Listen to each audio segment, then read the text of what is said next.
General Vagon has called the Battle of France is over. The Battle of Britain is about to begin. Welcome to the Lead Pursuit Podcast, a podcast covering Blood Red Skies, a game of World War II aerial combat.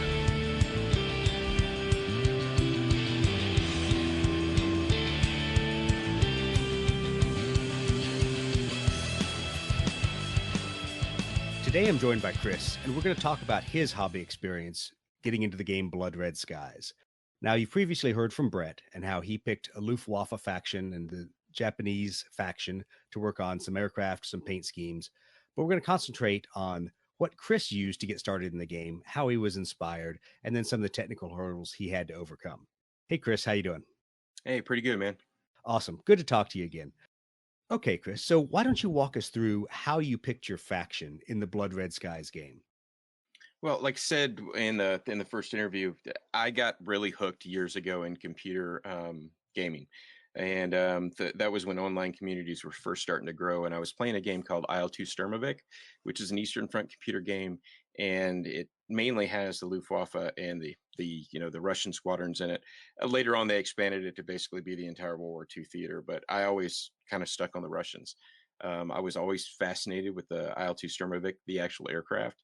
So being a flying tank and actually putting concrete in the wings to make it more durable. And so it was kind of a natural thing when we all started playing Blood Red Skies, and you were definitely going to play allies with the RAF. And, we had Brett over there already wanting to do Luftwaffe. Hold on. You act like you were in from the beginning. Now, for full disclosure here, I want everybody to know somebody sat there while we knew that we were buying a lot of models as we played a demo game with John Russell. And he kind of laughed at us about, oh, you suckers buying a new game. I'm going to go buy some MDF terrain. That's how I seem to remember this all. That is honestly how it went down. Okay, I just wanted to make sure we get that right. I went for free pizza. And, you did? Wait, hold on now. So what's your favorite kind of pizza? So pepperoni, man. Is there any other kind of pizza? John Russell, just in case you want free pepperoni pizza is my favorite. Get Chris to any event, then free pepperoni pizza, and he'll pretty much just show up. So just in case you're curious, in case you need a really good painter and a guy who's an average player, but you wanted to show up, that's all it takes to get Chris there. All right, keep going. Absolutely. All right. So yeah, so like I said, I got into the Russian side because it was the one that was available. But like I said, I've always been fascinated with Russian aviation just because they have such an amazing story with coming out of the purges and losing a lot of their pilots and their senior leadership to Stalin, and then basically trying to put this thing together on the fly, facing the Nazi war machine. It was an interesting time to be in the air. And another really fascinating thing about playing the Russian faction, especially in Blood Red Skies, is the fact that you do get to, for lack of a better word, cheat. And because of Lend-Lease, there are very few aircraft that are off the board for you. The Russians were getting supplied through Murmansk and Iran with just tons of Hurricanes, Spitfires, Warhawks, P-39 Airacobras, all kinds of platforms. In fact, by the end of the war, there were very few Allied frames that they hadn't flown, in sometimes in really small numbers, like when you get into the P-47 and the Mustangs. But still, they were flying them, and those numbers dwindled, and their aviation, basically by backwards engineering, started improving to the point where they were putting their own planes at volume in the air. But like I said, it just gives you an Air Force that has a huge amount of airplanes you can play and put them absolutely. on the board. And the nice thing is then you don't feel like you have to proxy sometimes, because sometimes you get out there and a bunch of people want to play like we had 2v2 matches out there, and people want to play, and you go, well, I'm out of Russian fighters. What do? Let's grab some American ones, give them something for Lend-Lease. So it makes it real easy. It does. And it's fun for me to paint because I am more of a painter than a war gamer. So for me, this gives you a whole nother level of painting that you can do just because of all the different Lend-Lease frames you have. But also the Russians are an army that wasn't known for, having a strict way that they did everything, basically because they were doing it on the cheap. So when it comes to colors and things like that and camouflage patterns, there's just so much variation that's basically, it was based on necessity and not the science of warfare. So let's talk about that. Where did you really get your inspiration? There's obviously a lot of color plates you can get out there, but those may only be representative of certain well-known aces, well-known battles. What did you draw on? So I, when I got into the Eastern Front stuff and started studying World War II, there was a book series called Red Star Black Cross, which is it was a really obscure series of volumes of books, but it was supposedly soup to nuts everything about the Eastern Front when it came to aviation. And I read those things, and that's honestly where a lot of this came from, because in that book it goes to the detail of who was doing what when, who was painting how when, where were the aircraft coming, and why they were doing all these things on the fly and differently. And so that's where a lot of my inspirations come from. And then I jump off into the Osprey books because, one, I'll figure out, okay, let's look at hurricanes. Let's look at what aces were flying hurricanes. Let's look at what squadrons were flying hurricanes. And that was, then I picked the hurricane models up and started painting them based on one of the guards units that flew around Stalingrad at the time. And that's how it works for me is I get interested in something, like, for instance, right now, the Normandy Nemo, which were a group of Free French that were flying for the Russians, flew Yak ones. I've just been able to get through miscellaneous miniatures some of their decals. So the next thing we're going to do is a Yak squadron for the Free French Normandy Nemo pilots that flew for the Russians. So stuff like that, it's just, and it's everything is different. Which of the Osprey books did you use? Was it one specific for the Russians? Was it kind of a lend-lease and hurricane, worldwide hurricane aces? Or Yep, there's two books. One is the Lend-Lease Soviet airplane book, which basically goes through all of the major frames that they used with some great color plates for each one. And the other one is one that's just called Soviet Aces of the Eastern Front. Okay. And it goes through all of their aces. So you've got Russian aircraft in there and Lend-Lease aircraft in there. You got both. Wow. So good. Okay. Those are the two main books I'm using for inspiration. Okay. So going from that, how did you pick those paint schemes? Saying that there's a lot of diversity here.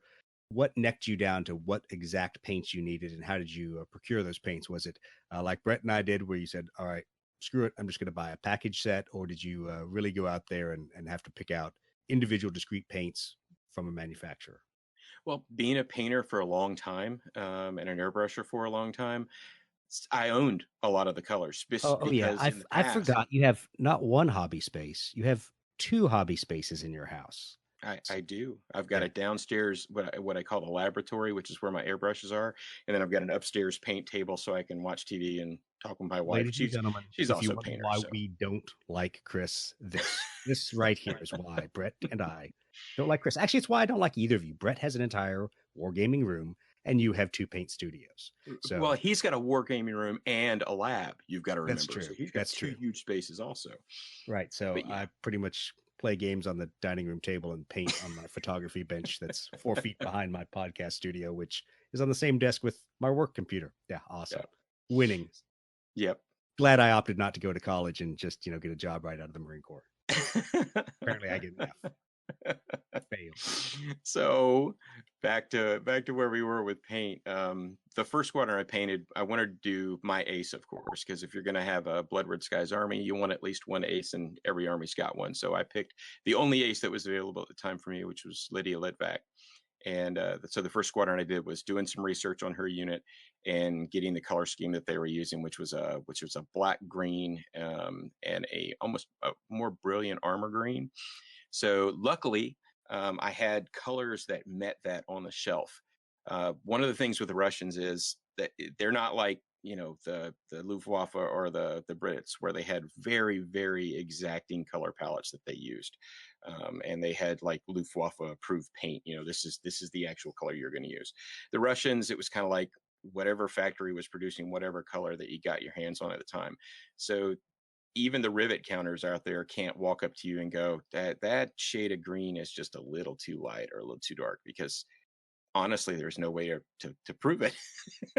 So it does give you a little bit more. That is the convenience of working with some of the air armies, and it's funny looking ahead to the stuff for MiG Alley. It's kind of the same with how the MiGs are painted. In some cases, they painted over the numbers that came out of the factory. Some cases they kept them. Some cases they put square red noses on. Some cases they were slashed. So there's a lot of variety in there in a wartime Russian and Chinese and North Korean air forces. Yep. And a lot of the Lend-Lease airplanes that came to the Russians already had paint jobs on them. Like all of the Hurricanes had roundels.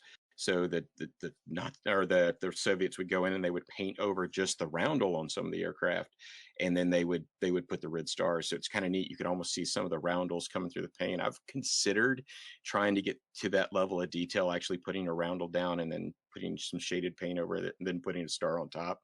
But 3-foot rule, brother. at this 3-foot scale, rule. I know at this scale that gets a little ridiculous, but it is fun to do. And I did make sure Oh, that yeah. on my Hurricanes, I put the spot of paint at least where the roundel would have been, and then put the star on top. So Right, nice, good. So, That's good yeah. detail, because that's the level of historical detail that is value added. Whereas, you know, a lot of times counting the exact number of kill markings on an airplane for a certain day, at this Yeah. scale, you guys have lost the focus of what we're trying to do. Which works well for me as a crappy modeler Yeah. and horrible painter. So anyway, Well, so moving on to those paints. So you pretty much already had most of the paints you needed. yeah. When you went to technically put it down, I mean, you don't have to worry near as much, obviously, as Brett, as a Luftwaffe player with splinter camouflage, where he's got, you know, straight lines he has to make sure look correct. It's not the same as the RAF, which I didn't execute this way, but I've seen some RAF players have, where everything looks like a stencil, because Yeah. their camouflage wasn't free-handed. So were there any technical challenges, anything that really you suddenly found, either painting at this scale or just painting this style of camouflage, that you really hadn't been prepared for, that you said, okay, this is a new technique I need to master just to do these miniatures? Absolutely. Coming from a 28 millimeter background and being a person who likes to paint large vehicles, probably more than infantry. Yes, I love those big vehicles in 40K. Just super. Let me bring my Thunderhawks. Oh, okay. Well, so for 2 podcasts in a row now, 40K community, you can hate me. Don't care. And the 40K community probably knows who that guy is that you're impersonating. They probably Perfectly. they probably do. They're like, I met that guy at Adepticon. Yeah, Yep. well, at least he But wasn't at yeah. our heresy tables. He was at the 40K. Yes. So I couldn't do what I normally did, which is just using masking tape to do a lot of the work that I do. I used to use a lot of Tamiya masking tapes. Tamiya also makes some curved line masking tapes, which are really awesome. And I started out trying to use those on the aircraft, but they're just too tiny. You can't get the paint to stick good, or maybe can't get the tape to stick good. So I was, hey, I've got to come up with another way. And in the past, I've used silly putty as a masking agent, especially on like large robot models where it's already together, but you've got a panel. Yes, I always make the camouflage on my towel with silly putty. So now 40K towel players, you can hate me as well, not just Imperial. Absolutely. So Absolutely. not Space Marines. So, I tried the silly putty at first, but the other thing I found out is at this scale, trying to do tiny lines of silly putty, the silly putty just wasn't holding real well. Right. So I went to I had the exact opposite. Yeah, well, so I was gonna say I had the exact opposite with blue tack. Yeah. So I don't know if you found this problem, but with blue tack, there's kind of a short window when you need to get that back off the model. It is. At least in my experience, and it may be because of the humidity where I was painting, but there were times that the more the blue tack stuck in the little crevices where the panel lines were, and so I found that I had to paint pretty quickly, get the blue tack off, and then let the model sit for a while. One of the things about using blue tack that you discover as you do a lot of models with blue tack, because I was doing 3 squadrons simultaneously. I was doing 2 Yak squadrons and a Hurricane squadron, and using blue tack to do all of them. The longer and the more you use that blue tack, the better it gets, because it does get some paint and it does get some residue in it, and it just doesn't, it loses some of its stickiness, which with the blue tack is a good thing. Right. Absolutely. You want it to back off. As And I've been there with a hobby knife, picking it out of individual panel lines and try pushing the blue tack against it again, and sometimes it will lift that stuff off.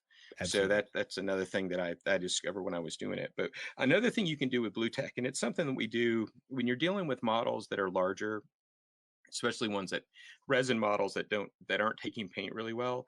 One of the things that I was taught to do is to take your paint, and if you're wearing a t-shirt or you're wearing blue jeans, put your masking tape on your blue jeans or your t-shirt first, and then pull it off and then place it on the model, because it removes a little bit of the tackiness that the item has. So have you tried that pull since off you more guys freely. got your cat? So no, I live in a house with 2 fur producing monsters. Yep. So I've only I got even laughed one. that last night or 2 nights ago, as I was putting the matte varnish by brush on my Corsair, that I was still defurring it as cat hair would magically blow by, and oh look, there's some sticky matte varnish. We'll just stick right to the airplane. So Yeah. I I love the have fur had to balls. pull cat fur out of paint jobs since we got our cat last year. So that has been an interesting addition to the house, but I wouldn't give her up for anything.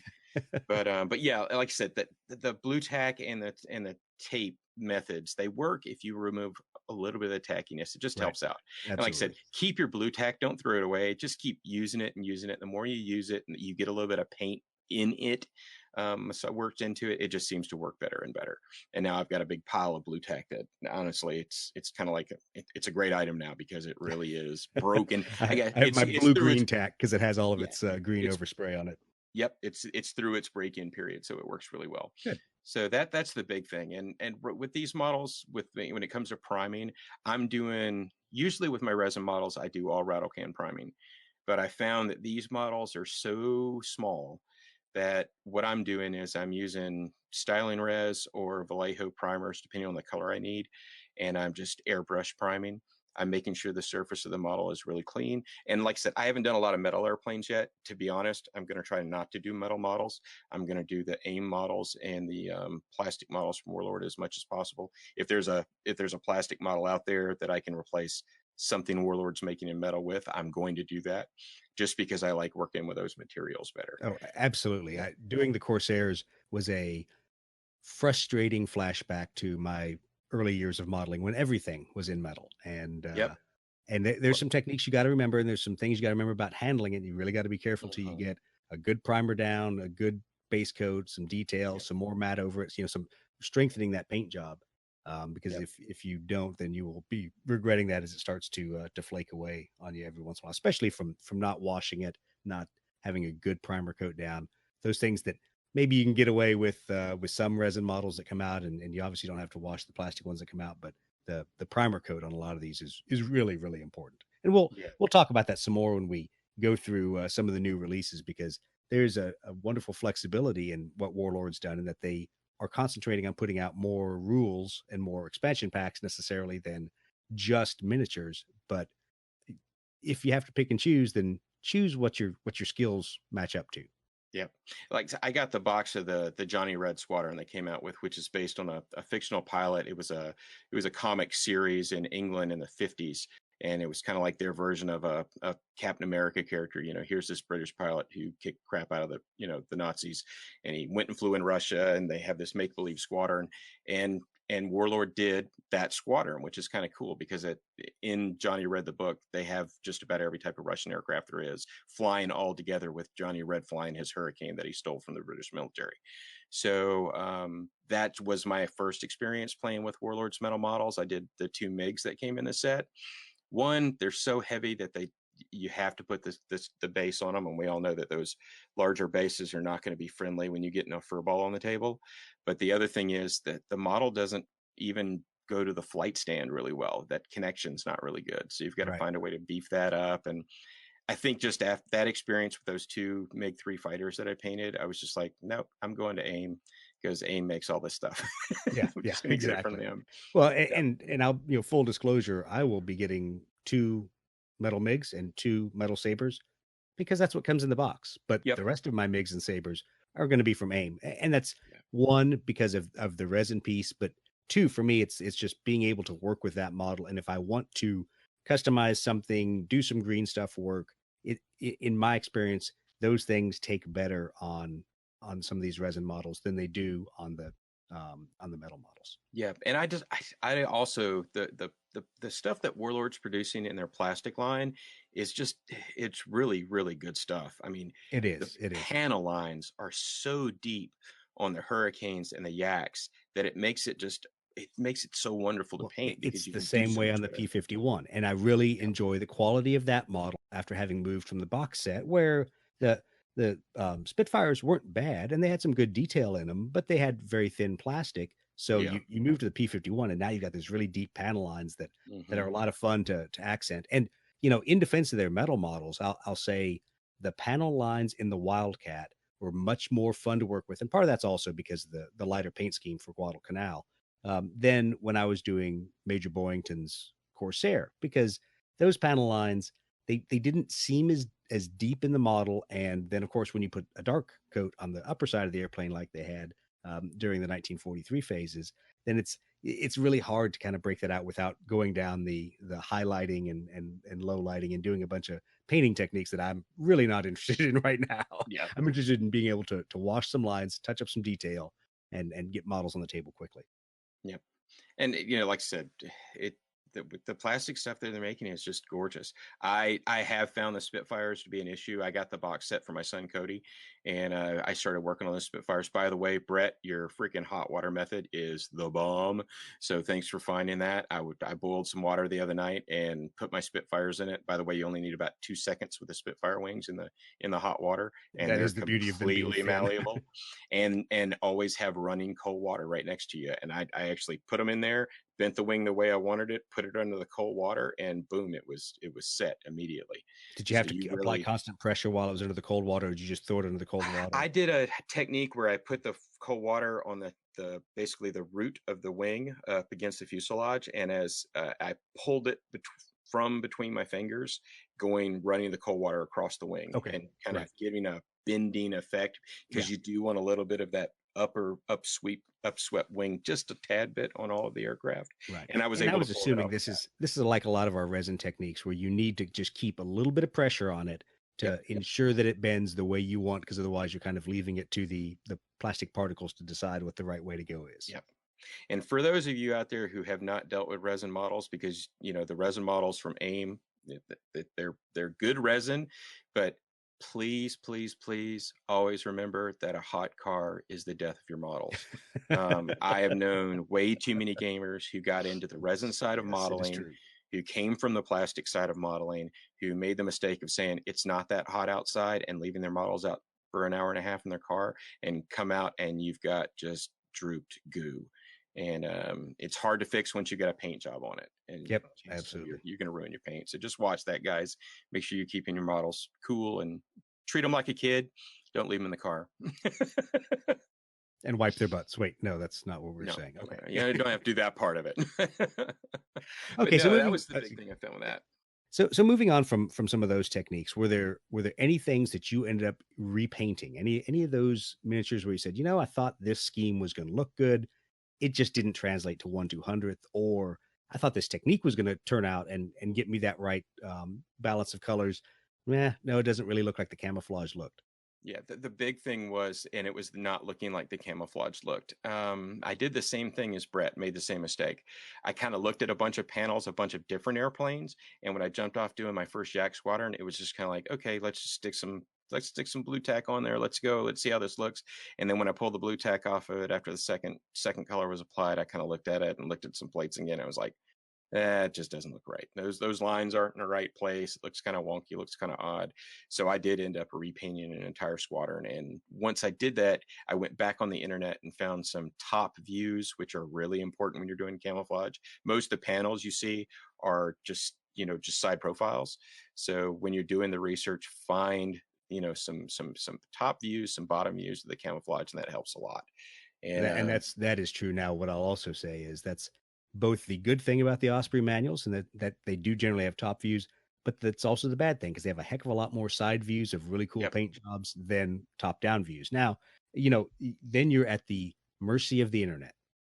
So I've gone out there and I'll use once again, Major Boyington's F4U Corsair at 1943, going over that and just finding how many different interpretations of the colors, of where the colors should be, and even with where the roundels should be. So the last one really surprised me, because I said to myself, I'm like, I think I know what was standard for Marine Corps aviation at that time. I'm like, but let me go out there and look. And of course, that piece became a little bit different because, as people know, the Black Sheep Squadron was rapidly going through airplanes. They were operating from a variety of different locations. They were changing paint jobs. So thankfully, there's a little bit of the Russian scheme there where I can go, hey man, they hadn't put the bottom roundels on yet on this one that I painted up this day, because Yeah. there's various versions of each one of these aircraft, whether it's White 86, 883, any one of those other aircraft that you see them depicted sometimes with totally different insignia. And then God forbid you go out and look at what a diecast model company does, and they may have, red edged US roundels, and you go, pretty sure he didn't use that on his early airplanes, but Yep. it's one of those things. Yep.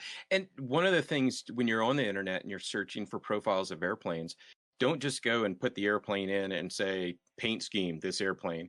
One of the things that I have found is there are a What do you lot of mean? That's how I look for them. well, that's how Oops. I started out looking for them. And when I was looking for them, I stumbled on the fact that there are a lot of, grognardy, freaking Oh yeah, rivet counting absolutely. nerd sites for guys who make military historic models in like 135 scale. And on those sites, there are companies out there, many of them in Russia and many in England. I think Tamiya also does this, but they make stencils for camouflage. So you can actually look online for certain airplanes. And if you start typing in things like stencil, decals, a lot of those sites will come up. And in those sites are pictures that have top views, bottom views, side views, and actually show you not only where the decals go on, but the camouflage patterns by year. Well, So and just I can't dig a say little enough deeper. about some of those grognardy sites, as we'll call them, because when I was doing my Dust 1947 walkers, I relied a lot on that to go out and find tank camouflage patterns that were appropriate to my army. That was Brazilian Expeditionary Force post Italy campaign, so it wasn't just U.S. olive drab. It was, what South American patterns would we have put on to match South American terrain, Yeah. and it was a great resource. I could go in there and I could, for one of the armor sites, I could pull up tanks from Uruguay, Paraguay, Chilean tanks, what their schemes look like, all the way from 1930s through modern. And so you could say, well, I want to look at a Bolivian Stuart, Yeah. and it would show you as much data as they had. And then occasionally they also had photos, which was always good. Realizing that a lot of them were museum pictures with very thick non-corrosive paint put over to preserve the actual vehicle. So it may not have had the exact tone or the exact color that you were looking for, but you kind of got a feeling off of a lot of those where that extra detail was that you don't always get from a side panel, that you don't always get from just a quick description of what the color specs that were supposed to be on there. Because that's why I both love and hate Vallejo at times, is they will tell you exactly what the name of the US color was, what its color spec was, and they'll tell you that was what was on there. They don't always tell you how to simulate that same color spec that's been in the South Pacific sun for a year and a half, and no one bothered to repaint. Exactly. So And there's a little bit of modeling guru that you got to go in there and go, I'm going to go see what other people have done to take something that should be US intermediate blue and make it sun faded. Is it yep. the same as PRU blue? Things Yep. like that. And there's some techniques you can use with the airbrush, especially with painting black. Like I plan on doing one squadron of Zeeks. I won't lie, I've already got a squadron of Corsairs. I'm going to do one squadron of Zeeks just so when I go to the hobby shop here, because I don't have you guys around, I can hand one of the squadrons to somebody else and play a game. But when I do my Hey Zeeks, guys, you want to play Blood Red Skies? yeah, It's a lot of fun. It's so much better than 40K. yeah, I'm trying to get some guys now I'm making converted fun to of other you. things. I know, trying to get some guys converted up here, but If that- only you had a barn somewhere within a few hours drive where they had battles of large tables and lots of games. yeah, but Ryan's battle barn is 5.5 to 6 hours away, depending on traffic, and that's just I can't get down there every Dedication. weekend. Do I I get down there at least once every 3 months, but All right. so in fact, I'm going to Hobby Wargaming Camp in August, which is 4 days in Indianapolis, where we're actually staying at a camp that's going to have all the food provided, and it's just 100% 4 days of wargaming. So Oh, it's that's special. what Chris that is gets out going to there. camp. Are you Yep, going to make some special absolutely. friends there? I am, and I'm going to take Blood Red Skies. So it'll be the first Good. time I get to introduce that crowd to Blood Red Skies. Awesome. So, and we'll do some interviews with those guys down there and get some good pictures of the games, because they're just a great group. They play everything from Dust to BattleTech to everything. The different Warlord games, 30K. There'll be all kinds of stuff going on, and the guys they love coming to those events because they get to play different systems. So I've already had a lot of guys say, "Hey, good thing you're bringing this, because I've kind of looked at it, but I don't know anything about it." Well, So and as much as I bust on the 40K and even the heresy community at times, One of the good things that I've seen and heard on listening to a couple of the podcasts is the desire to go play something fun, something quick, something I Yes. don't need to build an army list for.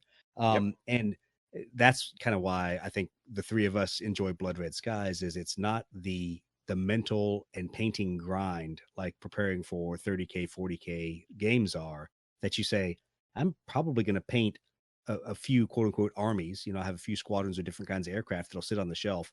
And we're going to figure out a scenario and we're just going to roll dice, drink beer, and have fun. And Yep. so, in a sense, what I've noticed, and full disclosure, I've never played X-wing, but it seems to me for people who don't necessarily want the Star Wars sci-fi piece, if you want to scratch the historical combat itch, and you don't necessarily want to hang out in somebody's basement with a bunch of 60-year-old men telling you how many road wheels were on a Tiger tank, then it's a lot of fun to do that because you can get through a game quickly. I know, working through some of the MiG Alley play tests, that was 45 minutes or less per game.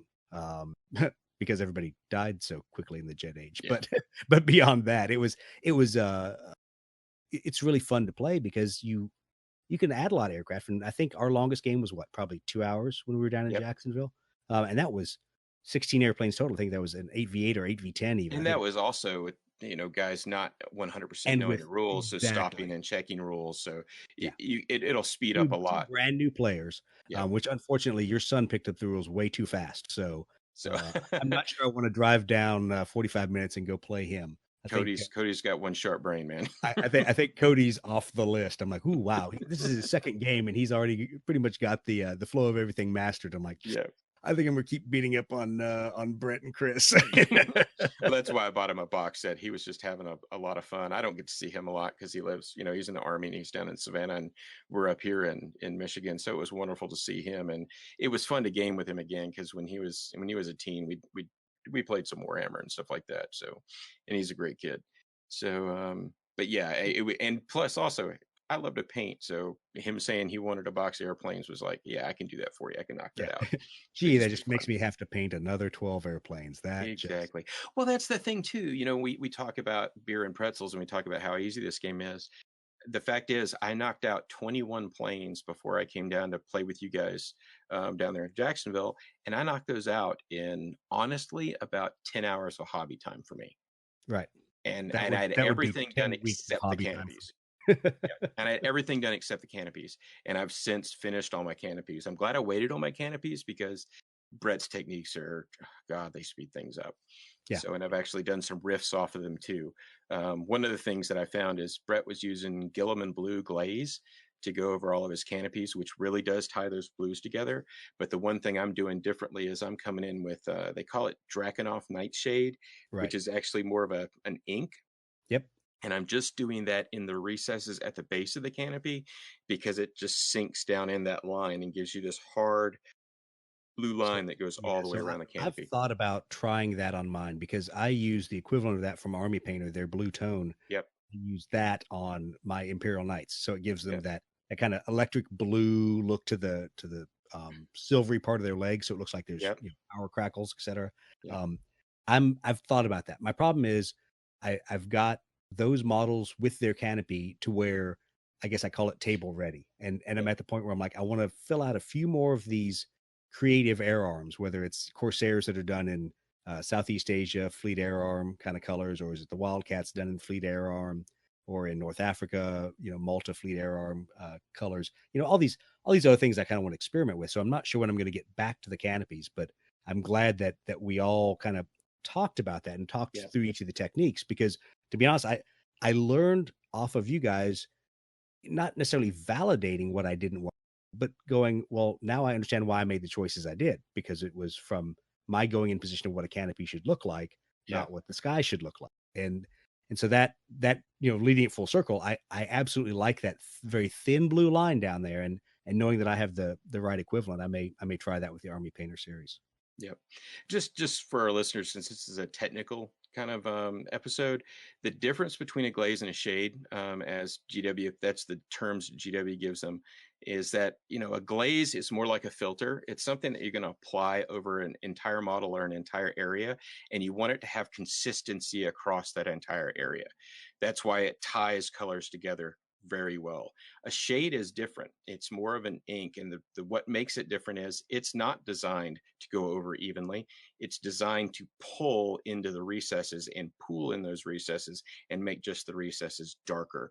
And it's done by adding surface tension breakers to the shades that aren't in the glazes. So the glaze has a lot of surface tension to it, so it's able to lay flat over a larger surface, where when you're using a shade, or sometimes people call them inks, the color will actually dry because the surface tension is not there, just into those crevices and darken them up. So But you it's still why need to be shades are careful in how you, effective. I What's mean, that?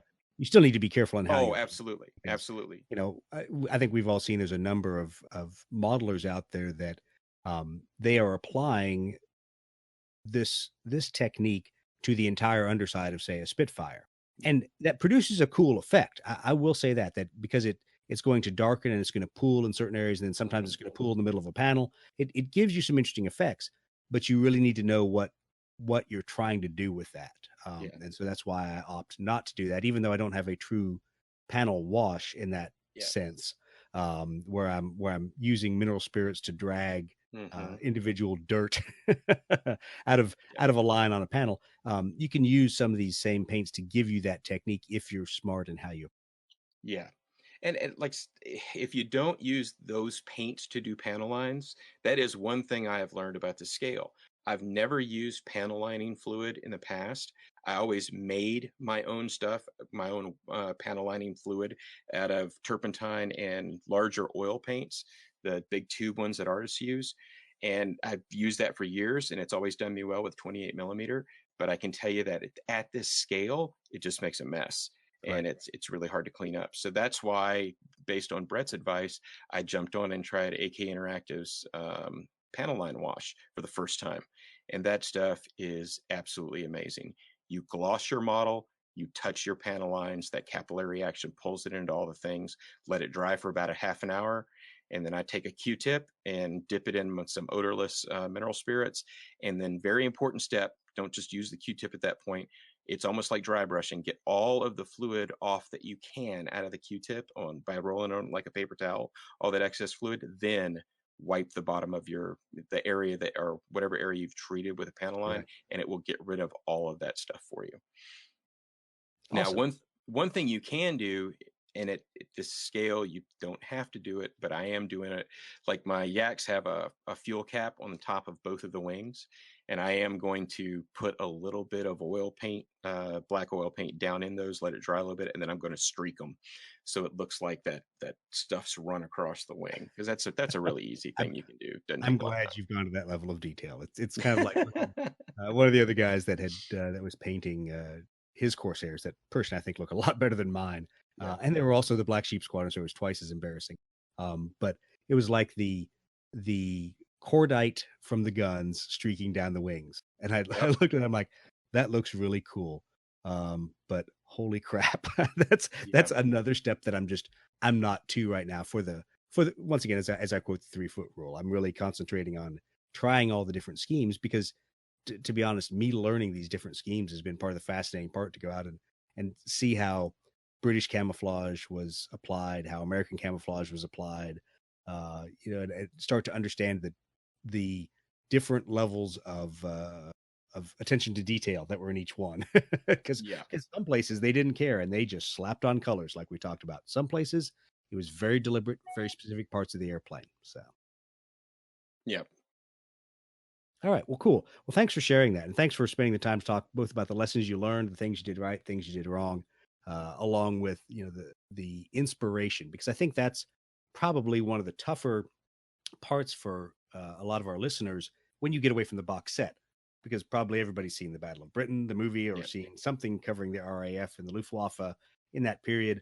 All of a sudden, you go out and you buy any one of these other sets of aircraft, and you say, well, where's the rest of the codex, like we're used to in so many of our other games, where I can either for heresy go pull one of the black books, or I can go pull a codex for 40K, or in a lot of these other games you've got a lot of historical information supplied in the book, even in bolt action. I mean, if you go take a look at a lot of the campaign books, there's a lot of detail in there, and there's example models, and that's just not where Blood Red Skies is. So I think a lot of the listeners need to have in their kit bag a lot of places to go to find this information and that the inspiration, and to also realize there's a reason we're playing Blood Red Skies, because we're not rivet counters, because we want a Yep. fun game. So paint what you think looks cool. If you don't like it, strip it, paint it again.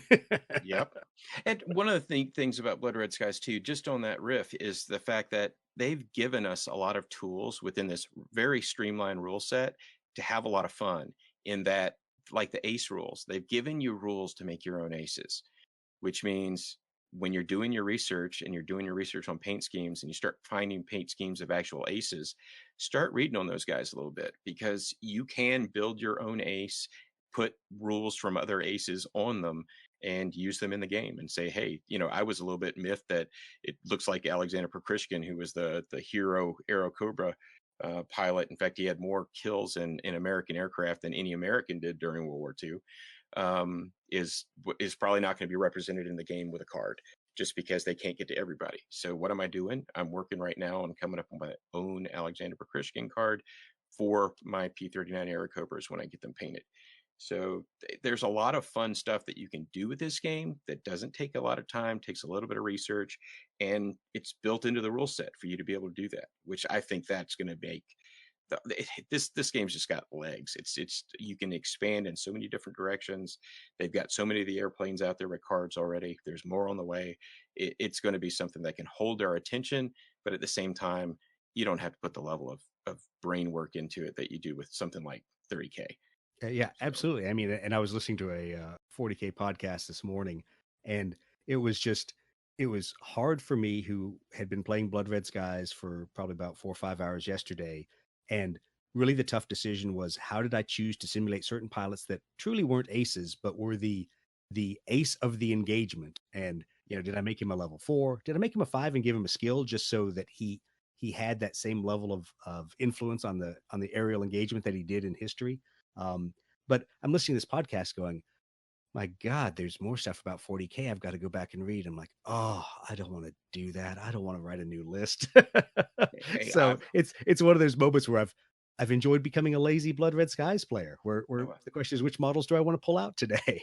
I'm one of those guys that when, not to make this another games podcast, but when 40K jumped to the new 8th edition rules, dude, 7th edition is where I'm at. It's where I'm going to be, and that's why I'm solely a 30K player now, because I know my special Enjoy rules. your horse and buggy there. Absolutely, Mr. buddy. Driving the automobile. It's fancy. It's newfangled invention. All right, you stick around in 7th. Have fun. Just not a fan, man. I love 7th and 8th, and we'll talk for just a moment about Yeah. other games out there, because this isn't just a Blood Red Skies podcast. Yeah. I love 7th and 8th because they do things differently, and it's kind of the same reason why I wouldn't mind going back and playing Air War if I had a week to read the rules and to push counters around. As a comparison with Blood Red Skies, I like them for different reasons. Blood Red Skies is amazingly simple in how it models maneuvering, which, as I was playing jets on the table versus props yesterday, it was a little frustrating to me to figure out, how do I do what I know the airplane would do at this point? Because I'm still in a framework of burning advantage, making turns at certain points. Yeah. And so there's things that have been vastly oversimplified, just like in 8th, things that have been vastly oversimplified. Hello, facing. Yeah. Hello, aircraft and facing. Yeah. But they're done for a reason, either for game speed or for the condensing of time. That we're taking something that should be simultaneous action, breaking it into 2 turns, and then we're going to have to condense the entire flight path of an aircraft into a 48-inch move. When he really would have zipped around the battlefield, shot who he wanted, and then reassumed this position at the end of that period of time. So I think that's one of the things that, especially getting into Blood Red Skies from a lot of these other games, that you just have to realize is, don't always roll in with your, and I'll use 30K as an example, your world of perfect facing, perfect cover, really WYSIWYG, what you see is what you get. There's that level of execution in 30K. Don't think about that in Blood Red Skies, because realize the planes in reality are a lot smaller for their movement distance than the models you have. The inability to have overlapping bases. I'm like, really? I could be about 3 feet from this guy and still shoot him. There's things that have been simplified to make it a fun game. So take those in stride. Take it in stride in your modeling. At least that's my recommendation, being the lazy modeler. But then the game becomes what I think Andy intended, which is a fun historical simulation. Yep. Any And simulation, things that not going is, to do well. I think that's exactly where he was going with it. He wasn't looking to make it. I don't see Blood Red Skies ever being a competitive thing. I think it would be just weird for somebody to try to have a competitive tournament with it. And that's another reason why I like it. It's not about that. This is about hanging out with buddies who love airplanes and shooting airplanes down Well, and laughing about we the say crazy that. crap that happens. We say that, and we've never played an X-Wing tournament. So I kind of wonder the same thing. And I wonder if there's with the right crowd, there's a potential to be competitive, but to at the same time have fun being competitive. Because I think we have that in 30K in Heresy, like when we play Zone Mortalis. When we go to Adepticon, play Zone Mortalis, very small army, easy to paint, easy to come up with a new theme every year and go, I've only got to make 2 squads and a dreadnought, worst case. But it gives you an ability to invest some hobby time, have some fun. But trust me, when I was, in hand-to-hand combat with the Night Lords there was a whole lot of competition with that guy. There was having fun in the fact that we both laughed when random Zone Mortalis effects took out his headquarters, things like that. But there's still a competitive, I'm going to do my best kind of level of effort to it. So I think it'll be interesting to see how it matures, and if the community can stay mature enough that it's all right, we'll accept some point values, we'll realize there's going to be some tweaks, and we're going to realize that the rules are very generic for a reason, is that we can knock these games out quickly, and it's not a 3-hour 2.5 turn Warhammer 40K 30K kind of event. I think this too is this has got kind of a veteran crowd. Just the feel that you get on the different Facebook groups that are concerned with Blood Red Skies. It tends to be, and looks like it is, older wargaming players. Right. But Absolutely. It's the older wargaming players that like to drink beer and like to have a good time. Right. And not the Battle of Antietam and with 20,000 miniatures. How far does that cannonball bounce? I did have to laugh because I actually had put on my schedule this week to go up to Historicon up there, and both John Russell and Mitch over at the No Dice No Glory podcast both were like, "Hey, you gonna come up to Historicon?" I'm like, "No, man, I just got busy. My schedule got away from me. Yeah. I didn't make the time to come up, even though I intended to do it. But in the back of my mind is like, I can only take so much Napoleonics." Yeah.